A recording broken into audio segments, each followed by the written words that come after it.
नमस्ते, सत श्री अकाल। उम्मीद करता हूँ फिट होंगे, बेहतरीन होंगे, अपनी लाइफ अच्छे से एंजॉय कर रहे होंगे। हम चारों की तरह आज एक और वीडियो, और उसका टाइटल है वीडियो है जी नाजिया अलाई खान की और किट्टू राव है। और अभी वीडियो देखते हैं, रिव्यू बाद में देंगे। और मेरा नाम है राणा मोहम्मद अली और मेरे साथ हैं मोहम्मद समीर खोखर, नदीम इकबाल जंजुआ। और इससे एक बार सो गए स्टार्ट। कि ये चीज मेनका गांधी ने किया है अलविश यादव के साथ। साजिश के तहत भी ऐसी बातें होती हैं। सबसे बड़े देश के धोखेबाज है वो है इस्कॉन। एक तो भाई राजस्थान पुलिस इतनी खुश हो गई और उनको आवश्यकता नहीं होने से हमने इनको रिलीज करा। सबने फोटो खिंचाई। अरे पाकिस्तान का बाप कौन है? भारत है, भारत भारत। बात तो सही है। और गांधी और नेहरू ने जिन्ना के कटोरे में पाकिस्तान दे डाला। ऐसे नहीं बना था हमारा प्यारा वतन पाकिस्तान। हिंदू को या फिर गैर मुस्लिमों को तो पाकिस्तान में छोड़ो, जो अफगानी है वो तो मुस्लिम ही है ना, उनको भी भगा रहे हैं ये तो। और वो जो एक एंकर है वो प्रूफ क्या दे रही है 1920 का, जो पंजाब और सिंध के रिफ्यूजी अफगान जा रहे थे ना, तो अफगान गवर्नमेंट ने भी उनको मना कर दिया था आने से। तो इस पर उसके जालत पर थोड़ा कुछ ये पहले तो मुझे ये बताओ कि ये कौन एंकर थी? हलवा पकाओ। हलवा पकाओ, सही सुना आपने, हलवा पकाओ। अब उससे पूछना ये पड़ेगा कि तुम गू का हलवा खाती हो या वाकई में सूजी का हलवा खाती हो, ये पूछना पड़ेगा। हलवा खाएं और सो जाएं। क्योंकि जिस तरह की टिप्पणियां वो कर रही है उस हिसाब से वो गू का हलवा खाती है, और वो भी गधे के गू का हलवा खाती है। हाय 1920 में से क्या लेना देना है पाकिस्तान का? अरे पाकिस्तान का बाप कौन है? भारत है, भारत भारत। जिन्ना ने भीख का कटोरा फैलाया और गांधी और नेहरू ने जिन्ना के कटोरे में पाकिस्तान दे डाला। और कब? वो 1920 नहीं था। Hello hello good morning, hello हलवा पकाओ एंकर गुड मॉर्निंग, वो 1920 नहीं था। ठीक है जी। देखो, इनको शिक्षा से कोई लेना देना नहीं है, इनके पास जनरल नॉलेज किसी भी तरीके का नहीं है, इनके पास मानवता से कोई लेना देना नहीं है। इन पगलिस्तानियों को ये भी नहीं पता है कि कुरान क्या बोल रहा है, ये भी नहीं जानते। इन्होंने थूक लगा करके कुरान के वो पन्ने पढ़े हैं जिसमें बताया गया 4 बीवी रख सकते हो, और जन्नत में 72 वर्जिन हुरें मिलेंगी, औरत जो है वो अय्याशी का सामान है, औरत को तुम बिस्तर पर ले जाओ, लाइट ऑफ कर दो, 4 बीवी को एक साथ नंगा करो, 4 बीवी से एक साथ अपना जिस्मानी ठरक पूरा करो। ये सिर्फ वही पढ़े हैं। इन्होंने थूक लगा करके कुरान के उसी पन्ने को पलटा है जिसमें ठरकबाजी की बात लिखी हुई है। जहां पर अच्छी बातें, तालीम की बातें, जहां पर खूबसूरत बातें लिखी हुई है वो नहीं पढ़ेगा। आखिर उसी मजहब की किताब में 800 बार इल्म की बात भी लिखी हुई है भाई, 306 बार मानवता की बात भी लिखी हुई, पर वो तो नहीं मानते हैं। तो इसका मतलब है कि इन्होंने थूक लगा के पढ़ा है। जहां पर ठर की बातें हमको वही पढ़ना है। अब देखो, अफगानियों को जो अत्याचार इन्होंने किया है, अफगानियों पर जो जुल्म इन्होंने ढाए हैं, अब आज अवेसी जो है वो जोड़ा अवेसी आंख मीच करके कहाँ गायब हो गया है? यहाँ तो बड़ा उपद्रव मचाता था। अरे हम्मास मेरा भाई है, फलस्तीन मेरा भाई है। तो यहाँ क्यों बक रहा है भाई? तो फलस्तीन चला जाना, तो हम्मास जाना, वहां जाके बक, वहां जाके चिल्ला, 2-4 अल्लाह अकबर का नारा लगा करके तू भी वहां बलात्कार कर ले अल्लाह के नाम पर, तो तेरा फायदा भी हो जाएगा इस बुढ़ापे में। तो ये जो जितने लोग है ना अभी अफगानियों को, हालांकि ये वही अफगानी है जो भैंसे का गोश्त भी खाते हैं, जो वही जिन्ना का 1937 का शरिया लॉ पढ़ते हैं, वही मजहब की किताब पढ़ते हैं, वही सुन्नत रसूल को मानते हैं। लेकिन ये पाकिस्तानी देखो, अब कहाँ गया तेरा मेरा रिश्ता, क्या ला इलाहा इल्लल्लाह, कहाँ गया तेरा मेरा रिश्ता? मतलब इस्लाम का बदनुमा चेहरा सामने आया। मतलब तेरा मेरा रिश्ता क्या है, ला इलाहा इल्लल्लाह का गंदा और सही सच सामने आया। छोटे छोटे बच्चे ना किट्टू रस्सियों में बांध करके जा रहे थे, रस्सियों में ट्रैक्टर से बांध करके जा रहे थे। उनके पैसे लूटे हैं इन बदतमीज कौम पाकिस्तानियों ने, पैसे लूटे हैं उनकी बहू बेटियों को लूटा है, उनके पेट से अनाज चोरी किया है, उनके घर पे बुलडोजर चलाया है। और देखो असदुद्दीन अवैसी चुप है, मौलाना अरशद मदनी चुप है, मौलाना साजिद रशीदी चुप है, मुफ्ती तारिक मसूद चुप है, तारिक जमील चुप है। खैर उसका बेटा तो अभी 72 वर्जिन हूर के पास गया, इसलिए वो खुश है। उसके बाद फिर यहाँ पर जितने धर्म के ठेकेदार हैं, जितने all India Muslim personal law board वाले हैं, सबके मुंह में पता नहीं क्या चला गया है। मुझे तो जानना है, मुंह ऐसे फाड़ करके देख करके कि तेरे मुंह में गया क्या है, तू अभी क्यों कुछ नहीं बोल रहा है। मुझे जानना है, मुझे देखना है कि अभी मानवता की बात कहाँ चली गई। अब देखो, जब हमारे यहाँ जब एनआरसी की बात चल रही थी, एनआरसी को लेकर के हम भी, जैसे पाकिस्तान ने अफगानियों को निकाला कि उनके पास आधार कार्ड नहीं है, उनके पास आइडेंटिटी कार्ड नहीं है, तो इनको निकल जाना चाहिए। 1.7 मिलियन अफगानियों को इन्होंने बेघर कर दिया रातों रात 1 नवंबर का डेडलाइन दे करके। और भारत में जब 2019 में कहा गया कि भाई एनआरसी के द्वारा हम लोग घुसपैठिए रोहिंग्या को निकालेंगे, एक दिन में इस पूरे भारत में 15,000 से ऊपर एनआरसी की विरोधिता में मुसलमान लुंगी उठा उठा करके नाचे। आज क्यों नहीं नाच रहे हैं? आज लुंगी को क्या स्टेपलर से, स्किन से स्टेपल कर दिया है? आज क्यों लुंगी उठाकर नाच रहे? ये अफगानी तो वही ला इलाहा पढ़ते हैं ना, ये अफगानी तो वही सुन्नत रसूल मानते हैं ना, ये अफगानी तो वही भैंसे का गोश्त खाते हैं ना, ये अफगानी तो वही रमजान में रोजा रखते हैं, ईद मनाते हैं। फिर आपकी लुंगी आज क्यों नहीं उठ रही है? आज आप क्यों नहीं नंगा नाच रहे हैं कि पाकिस्तान ने बहुत गलत किया? आज नहीं बोलेगा, आज कुछ नहीं बोलेगा, क्योंकि भारत में एक वर्ग है मुस्लिम समुदाय में जो आज भी पाकिस्तानियों को सपोर्ट करता है। और कल को अगर सेकेंड फ्रंट की कोई ऐसी घटना, वॉर वगैरह होती है, तो ये भारत की 14% डरी हुई कौम उन पाकिस्तानी टेररिस्ट का खुल करके समर्थन करेगी, जैसे भारत के अंदर हम्मासी बलात्कारी और आतंकी का समर्थन भारत के मुसलमानों ने खुल करके किया है, वैसे ही करेगी। इस बात को लिख करके, नोट करके रख लो। ओके मैम, जो अभी अफवाहें चल रही थी मीडिया पर बहुत ज्यादा, एलविस यादव, क्योंकि बीजेपी को खुले सपोर्ट करते हैं, लेकिन उनके बारे में अफवाह चली कि रेव पार्टी में उन्होंने जो सांपों का जहर है ना, स्नेक बाइट एक नशा होता है, उसको उसके लिए आप पूछ रही हैं ना? हाँ जी मैम, लेकिन मैं ये पूछना चाहती हूँ कि वो बंदा, उसका एक डायलॉग है कि भाई सिस्टम पाड़ देंगे, सिस्टम है भाई, सिस्टम है भाई। एक डायलॉग के वो 25-25 लाख रुपए ले लेता है, तो उस बंदे को क्या जरूरत पड़ी है सांपों का जहर बेचने की? और कोटा पुलिस ने नाकेबंदी के दौरान उनको रोका था, और फिर बाद में खुद कोटा पुलिस ने न्यूज में बताया भी कि भाई सिर्फ ये मतलब नाकाबंदी थी और कुछ नहीं था। नाकाबंदी के दौरान चेकिंग की जा रही थी, दौरान चेकिंग एक पीबी नंबर गाड़ी आई थी, 3-4 जने सवार थे। इस संदर्भ में उनसे जब बातचीत की गई और उनकी चेकिंग की गई, तो एक ने अपना नाम एलविस यादव करके बताया था।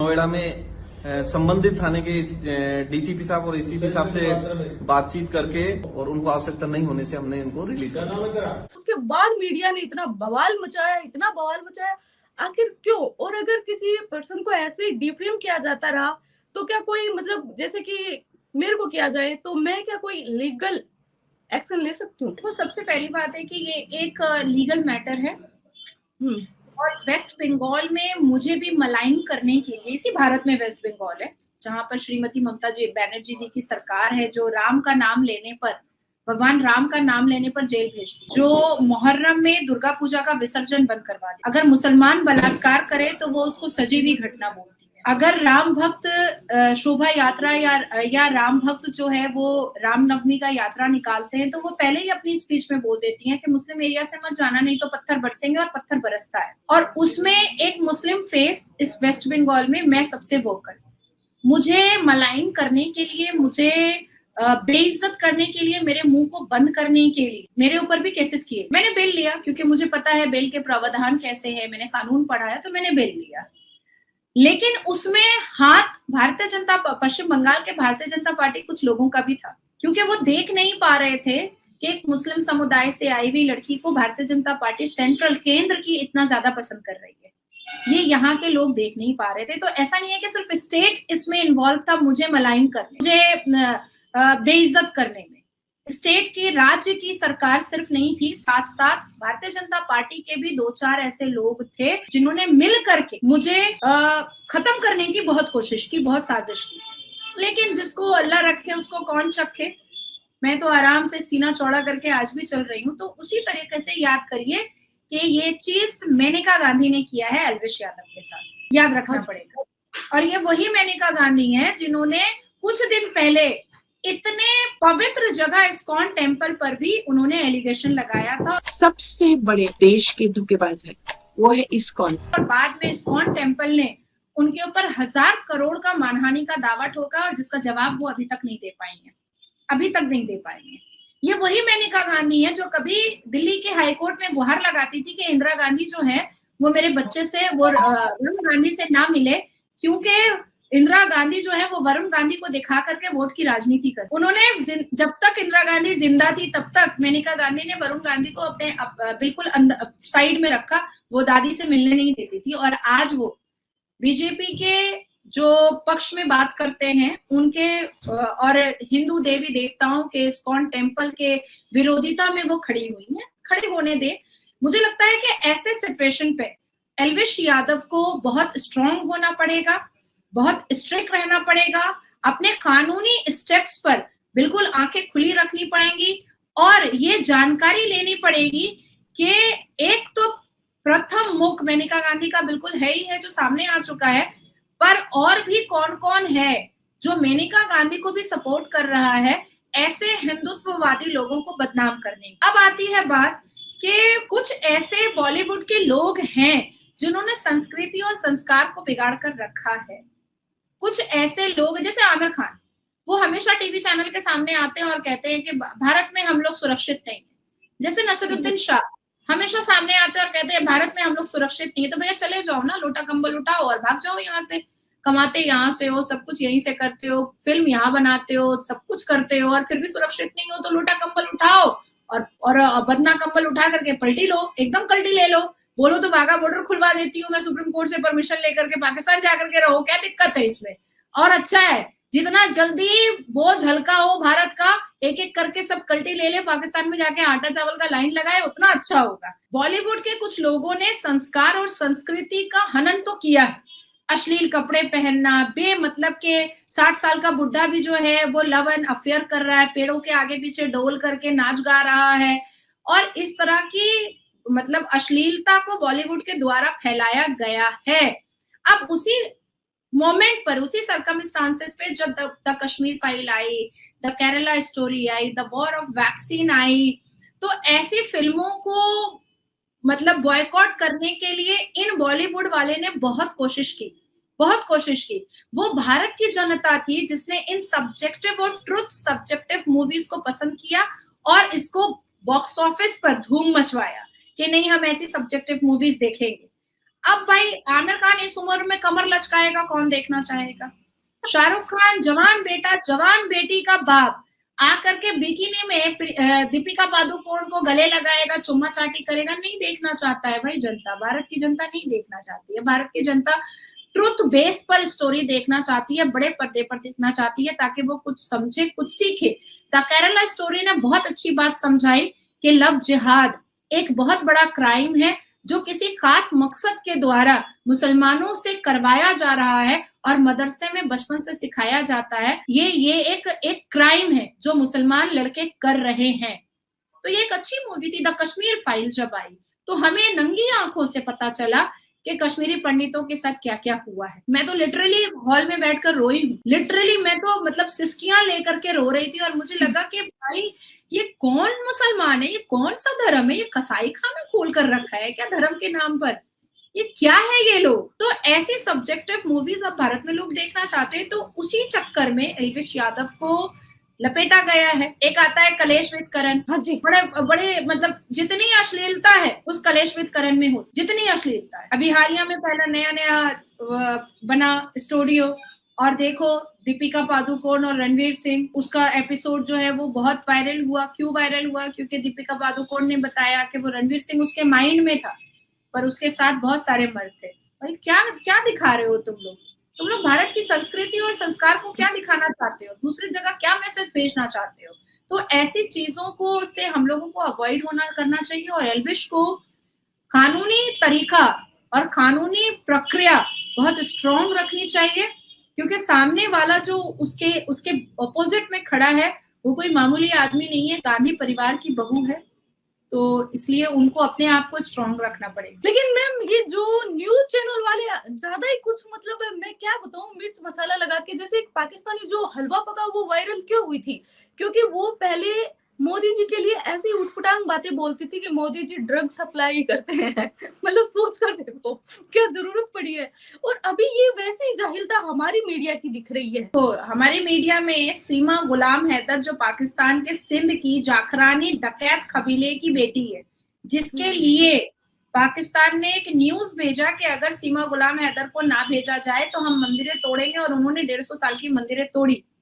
आज देखो भारत की मीडिया ने उसको, जैसे लग रहा है कि हम तो भारत को मानते ही नहीं है, हम तो भारत से मोहब्बत ही नहीं करते हैं। जितना सीमा गुलाम हैदर को दिखाया जाता है, मुझे लगता है कि उसका 1% पीटी उषा को नहीं दिखाया जाता है, जो गोल्डन गर्ल है भारत। अब तो उनका खुद का भी चैनल है मैम, तो उनके केस में क्या हुआ? मतलब कि उनको क्लीन चिट मिल गई क्योंकि वो अवैध रूप से आए थे ना? नहीं, कोई क्लीन चिट नहीं मिली है, कोई क्लीन चिट नहीं मिली है। ये हमारे भारत के लोग हैं, बहुत प्रेम बांटने वाले लोग हैं ना, बहुत मानवता वाले लोग हैं। इसीलिए ये अपने मंदिरों के लिए 20 साल लड़ते हैं। जो वकील लड़ता है, जो वकील इतनी परिश्रम करता है, इतनी मेहनत करता है, उसके दिल से जाकर के पूछो कि उसने कितनी परिश्रम की है। उससे पता करो। जिन्होंने जान दी है राम मंदिर के लिए, उससे पता करो। जिन औरतों का सिंदूर उजड़ा है, जिनके बच्चे अनाथ हुए थे राम मंदिर के लिए, उनसे जाकर पता चलो। ये तो मानवता, ये तो खाली हवाबाजी में मानवता की बातें करने में क्या जाता है। सीमा भाभी कर रहे हैं चटने की तरह, तलवा चाट रहे हैं सीमा भाभी का, चाटिए। मैं वैसे तो फिर सारी पाकिस्तानी लड़कियां भारत आना चाहती है, और सारी आ गई तो फिर हिंदुस्तानी लड़कियों का क्या होगा? वही जो मुसलमान लड़कियों का हो रहा है। हम पढ़ रहे हैं, लिख रहे हैं, अपनी दुनिया में मगन है, और सारे मुसलमान लड़के जो हैं वो लव जिहाद करके हिंदू लड़कियों का धर्म परिवर्तन करा के शादी कर रहे हैं। तो हम खुश हैं ना, हम खुश हैं। तो उसी तरीके से हिंदुस्तानी लड़कियां भी खुश रहेंगी, क्योंकि देखो सीमा गुलाम हैदर का जो केस है, वो अभी तक उसको क्लीन चिट नहीं मिला है, लेकिन जिस तरह से मीडिया पे उसको हाइप मिला है, मुझे लगता है कि जो लड़कियां यहाँ पर टॉप करती हैं, या इसरो में जो साइंटिस्ट महिलाएं काम करती हैं, उनको भी उतना टीआरपी और उनको भी उतना हाइप हमारे देश की मीडिया ने नहीं दिया होगा जितना सीमा गुलाम हैदर को दिया है। क्या वो कर रही है, आरती उतार रही है, और वो क्या कर रही है, मुजरा कर रही है जो पाकिस्तान से सीख के आई है, तवाइफ की तरह नाच रही है और उसको दिखा रहा है यूट्यूब वाला। भाई वो तो अपने मुस्लिम देश से मुजरा और तवाइफ खाना तो सीख के आई है, वो वही कर रही है यहाँ पर। तुम इसमें क्या मजा ले रहे हो, क्या मजा ले रहे हो? तो मुझे लगता है कि 2-4 व्यूज के लिए इतना नीचे नहीं गिर जाना चाहिए कि आप भारत की सभ्यता का ही कोई सवाल पर खड़ा कर दे। मुझे ऐसा फील होता है। एक जाखरानी कबीले के डकैत की बेटी है वो, जिसकी वजह से पाकिस्तान में 150 साल की मंदिर टूटी है। ये बात भारत के सनातनी कैसे भूल जा रहे हैं, मुझे तो नहीं समझ में आ रहा है। मैं तो मुसलमान होकर नहीं भूल पा रही, मुझे तो गुस्सा आता है मुसलमान हो करके, पर भारत के सनातनी कैसे उसको सीमा भाभी करके पुकारते हैं, ये तो मैं नहीं समझ पाती। और तुमने वो हलवा पकाने वाली पिज्जा के बारे में बात की कि वो झूठ सच बोलती है। देखो वो सच कभी नहीं बोलेगी। पाकिस्तान में हर साल 1000 से ऊपर ऑनर किलिंग होती है, लड़कियों को मार डाला जाता है ऑनर किलिंग के नाम पर। जो इस्लाम इस बात की गवाही भी देता है कि जैसे तुम्हारी शादी हो रही है, अब मैं तुम्हारी शादी में नाच ली, तो तुम्हारे धर्म के लोगों ने मुझे नाचते हुए देख लिया तो मेरा ऑनर किलिंग होगा, मतलब मेरा सर तन से जुदा हो जाएगा। मैंने क्यों नाचा? ये इस्लाम के हिसाब से बेइज्जती हो गई, खानदान के मर्दों की बेइज्जती हो गई। तो ऐसी ऑनर किलिंग पाकिस्तान में 1000 से ऊपर हर साल होती है, और 2022 के केसेस अभी भी कराची के कई कोर्ट में फंसे पड़े हैं जिनको जस्टिस नहीं मिली है। अब देखो ये पाकिस्तान का नेशनल मीडिया कभी नहीं दिखाएगा कि 3 डेकेड से 98 जर्नलिस्ट का मर्डर हो चुका है पाकिस्तान में, लेकिन पाकिस्तान नहीं दिखाएगा। और जिसके केसेस चल रहे हैं अभी भी, 2023 में भी वो मैटर चढ़ा है और उसको दबा दिया गया है। 98 जर्नलिस्ट का मर्डर हुआ है, जस्टिस नहीं मिला है। पाकिस्तान के ह्यूमन राइट्स कमीशन ने 2021 में 470 केसेस ऐसे बताए हैं कि और लड़कियों की बोटी कर दी गई है। क्यों कर दी गई? क्योंकि उसने अपने पसंद का इजहार किया है कि उसको इससे शादी करनी है, इस मर्द से शादी करनी है, इससे नहीं करनी है। तो 470 लड़कियों को बोटी कर दिया गया है ओनली बिकॉज क्योंकि उसने अपने पसंद का इजहार किया।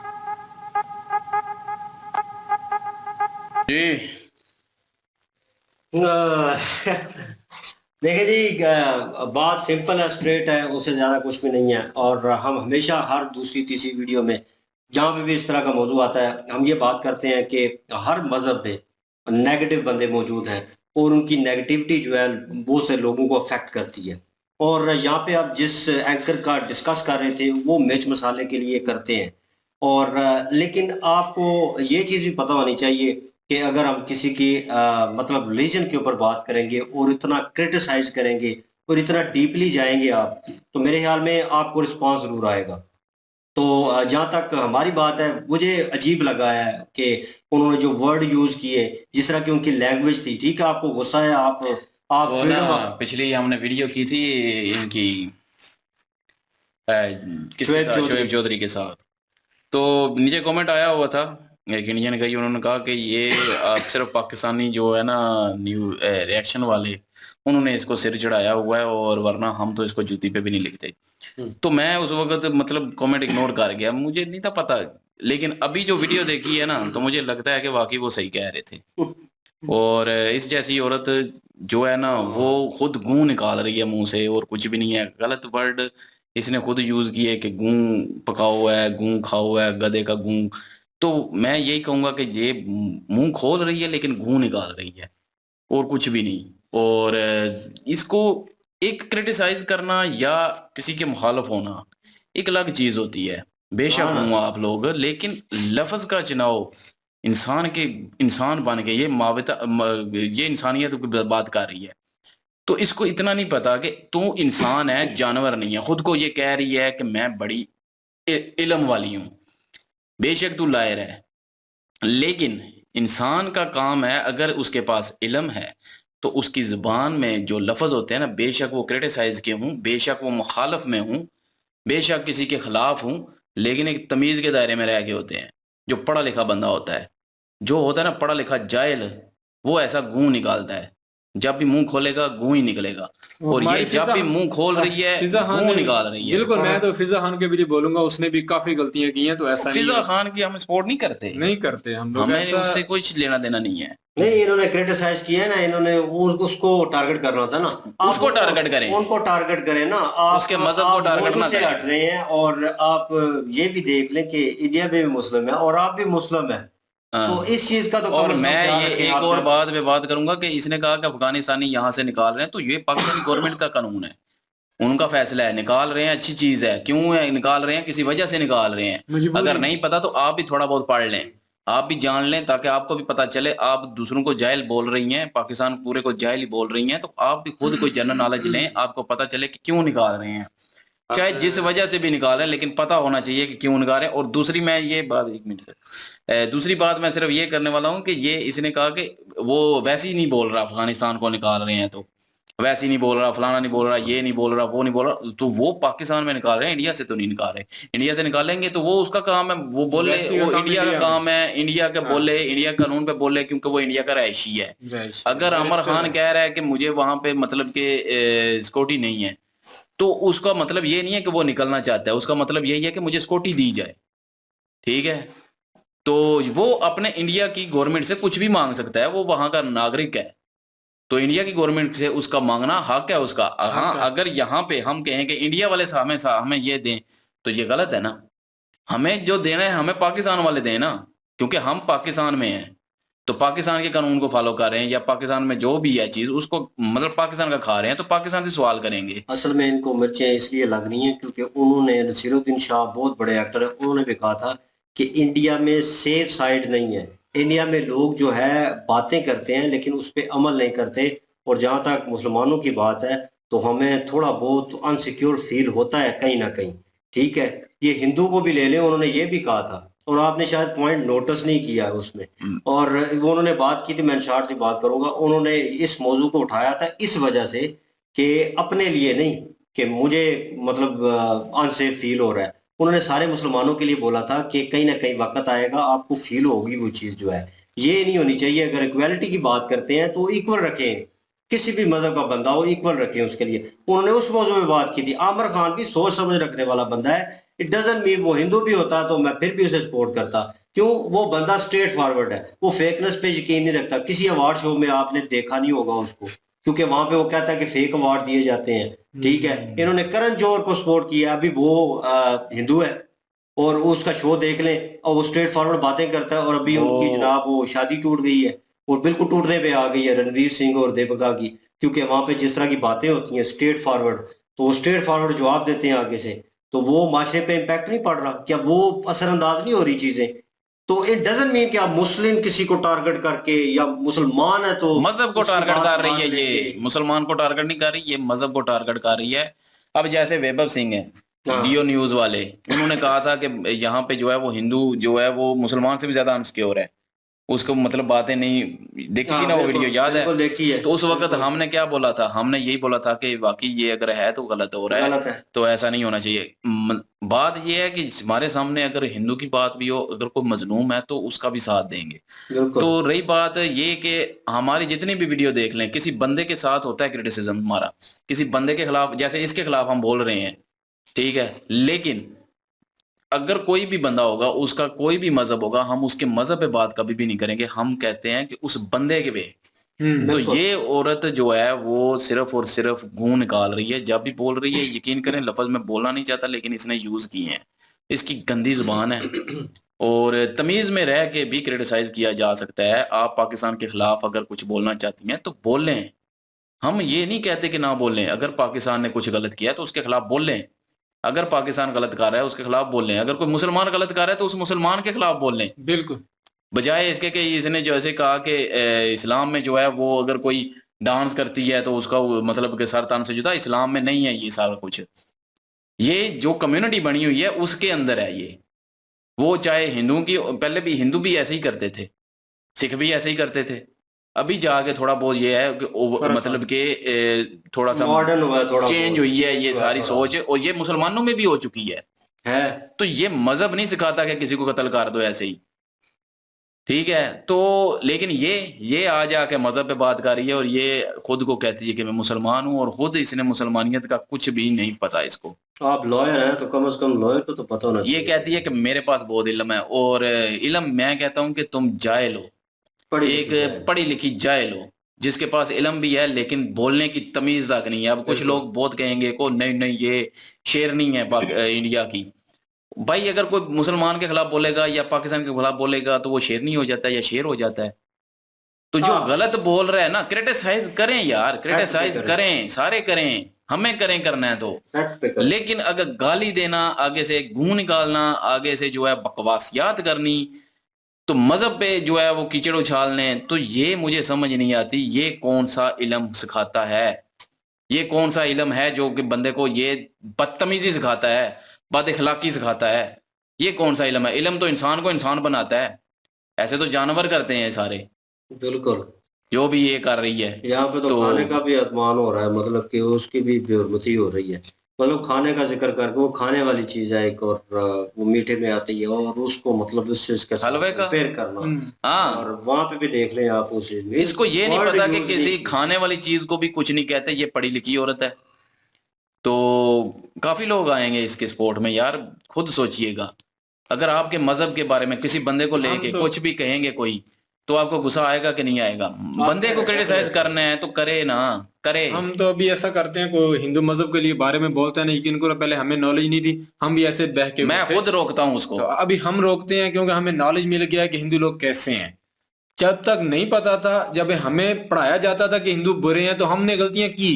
अब हमने सीखा, सीखने के बाद देखा कि क्या हो रहा है, तो अब हम आगे रोकते हैं। अभी ये मजहब के बारे में बोल रही है, ये अच्छा नहीं लगा। मजहब के बारे में हमारे किसी किताब में यार जिहाद के बारे नहीं लिखा हुआ कि जिहाद के वाले का जना करें, ये करें, इसमें कहीं भी जना का नहीं लिखा हुआ। ये बंदे की अपने करतूत है ना, वो खुद से कर रहा है ना। हाँ, उसके हवस तो उसके अंदर है यार, उसकी इंसान के अंदर है। मजहब, हिंदू मजहब कहीं बुरा नहीं सिखाता। तो जब हमारा बंदा कोई अटैक करेगा तो वो गलत कर रहा है बंदा। मजहब का, हिंदू मजहब तो ठीक चल रहा है, इतने अरसे से चल रहा है, अभी कोई बेवजह उसके ऊपर भौंकना शुरू करेगा तो वो बंदा गलत है ना, ना कि वो मुसलमान होने की वजह से। अगर कोई हिंदुइज्म पे कहता है ना कि हिंदू ऐसे हैं, हिंदू ऐसे हैं, मैं पहले मैं यही कहता हूँ कि पहले अपने गर्भन में झांको, फिर दूसरे के ठीक बारे है, में फिर हिंदू के बारे में बात करना या किसी और मजहब के बारे में बात करना। पहले खुद देखो कि तुम क्या हो, तुम किस चीज पे फॉलो कर रहे हो, तुम्हें मजहब जो है वो क्या सिखाता है कि किसी को जो है वो सिर्फ गलत कह दें और उसकी बेइज्जती कर दें। हालांकि उसकी इज्जत करें, रिस्पेक्ट करें, हर एक की, हर मजहब की रिस्पेक्ट करें। मजहब जो है ना वो इतराम के काबिल होता है, तो इतराम लेकिन ये बेशक है मुस्लिम, लेकिन इल्म के नाम पे ये जाहिल है, और दूसरी बात ये इसने की एक और बात जो कि वो क्या नाम था उसका जो पाकिस्तानी गई है, सीमा हैदर, हाँ उसके बारे में इसने बात की, तो मुझे वहां पे ये फील हुआ कि इसको ना अपनी जेलसी फील हो रही है। सीमा हैदर फेमस हो गई है तो वो उसकी किस्मत, फेमस हो गई है तो उस पर जेलसी करना क्या जरूरत है कि ये नहीं फेमस हुआ, वो नहीं फेमस हुआ। हर एक की अपनी अपनी किस्मत होती है, कोई फेमस हो जाता है कोई नहीं होता, वो इंडिया गवर्नमेंट देख लेगी उसको।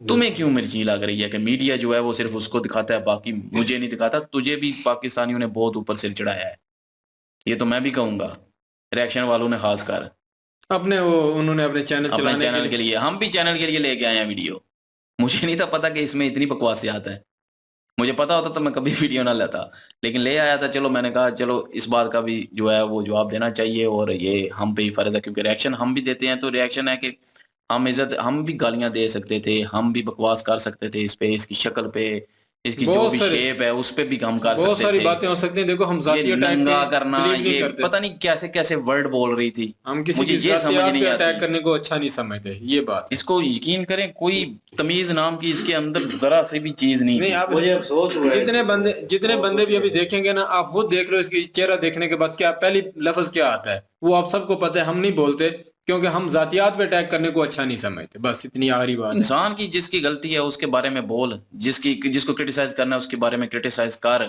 जिसके मुखालफ हो उसके खिलाफ बातें कर, लेकिन एक लिमिट में रह के करनी चाहिए। बदतमीजी नहीं करनी चाहिए, उसके बाद गलत लफ्ज नहीं यूज करने चाहिए।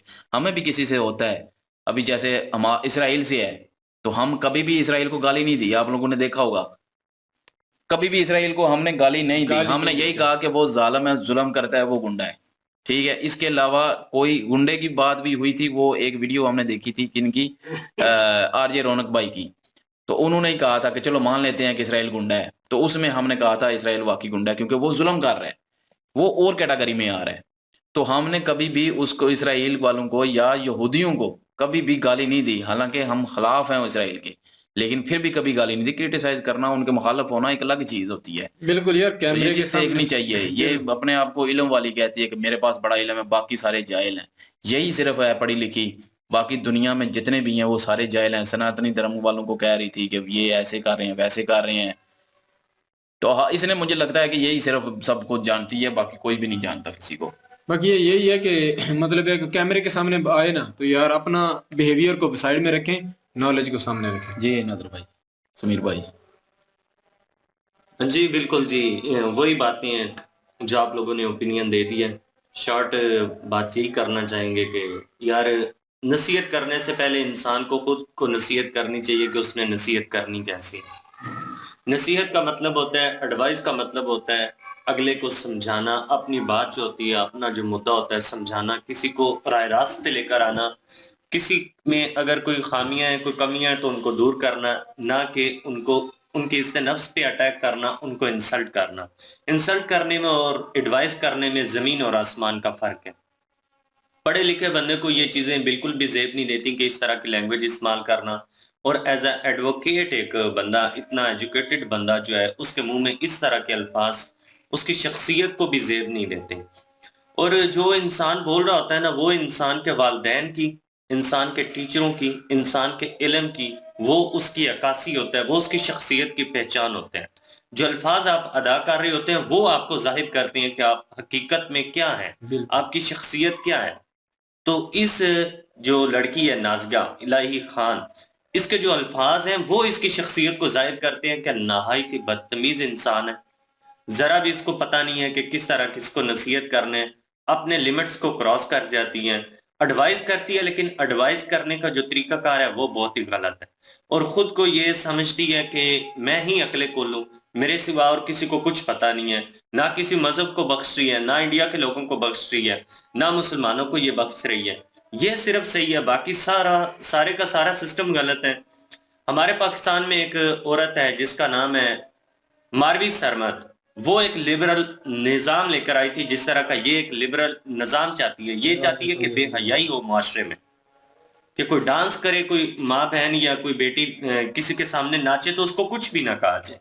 ये एक लिबरल सिस्टम है, बेहयाई वाला सिस्टम है, जिसको ये प्रमोट कर रही है। और मेरे ख्याल में चाहे हिंदू हो चाहे मुस्लिम हो, वो अपनी माँ या अपनी बहन या अपनी बेटी को कभी भी नहीं चाहेगा कि वो गैर मर्दों के सामने वो इस तरह डांस करे या उसको दूसरे लोग देखें, अश्लील कपड़े वगैरह पहने या कुछ उसकी ऐसा गैरत करे। तो कभी भी ये गवारा नहीं करेगी। तो इस तरह के जो बदकिरदार लोग होते हैं वो समझते हैं कि ये ओपन माइंडेड माहौल है, जो कि सरासर गलत है। ओपन माइंडेड हूँ, लेकिन सोच में ओपन माइंडेड हूँ, ना कि कपड़ों से ओपन हो जाए। तो बेहतर है कि ये थोड़ा बहुत समझ जाएंगी। लेकिन ये है कि मैंने पहली दफ़ा इनकी ऐसी बातें सुनी हैं, और मुझे वो जो कमेंट आया था ना, वो मुझे सच्चा लगने लग गया है कि इंडिया में इसको कोई भी पैर की जूती भी नहीं समझता। तो वाकई नहीं समझना भी नहीं चाहिए ऐसे लोगों को। और नसीहत ये करने का इसका है, बात यही थी कि सच सही बताने की कोशिश कर रही थी, लेकिन तरीका गलत था इसका। बातें बेशक ठीक थी, लेकिन तरीका गलत था। थोड़ी सी बातें तमीज बहुत पैदा हैं करने करती, के लिए। बातें वाकई बहुत हैं, लेकिन वीडियो लंबी हो जाएगी। और अभी वीडियो का एंड करते हैं। इंशाल्लाह अगली वीडियो से फिर हाजिर होते हैं। अपना ख्याल रखिएगा, दुआ में याद रखिए। तब तक के लिए अल्लाह हाफिज। हाफिज। Peace.